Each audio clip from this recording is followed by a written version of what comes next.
Hi friends, ఎలా ఉన్నారు అందరూ? ఈరోజైతే మన కిచెన్లో మల్టీగ్రెయిన్ దోశ అనమాట. ఫస్ట్ దీనికి కావాల్సిన ఇంగ్రీడియంట్స్ 5 రకాల పప్పులండి, పప్పు దినుసులు, నల్ల శనగలు, కందిపప్పు, పచ్చెనపప్పు, మినప్పప్పు, పొట్టు మినప్పప్పుతో అయితే ఈ రెసిపీని అయితే ట్రై చేస్తున్నాను.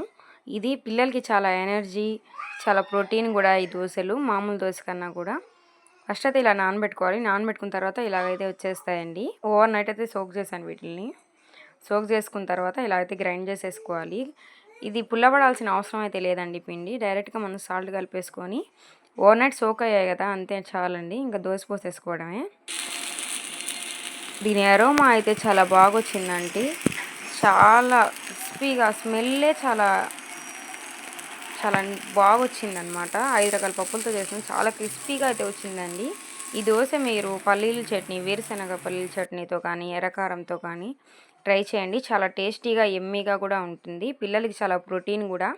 తప్పకుండా ఈ రెసిపీని ట్రై చేసి మీ పిల్లలకు కూడా పెట్టండి ఫ్రెండ్స్. పెద్దవాళ్ళు కూడా తినొచ్చు. హెల్త్కి చాలా మంచిదండి. మామూలు దోశల కన్నా ఈ దోశలు అయితే ట్రై చేయండి తప్పకుండా. ఇన్స్టెంట్గా చేసుకోవచ్చండి ఇవి సోక్ అయిన తర్వాత.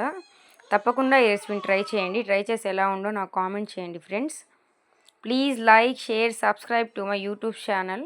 Thank you for watching.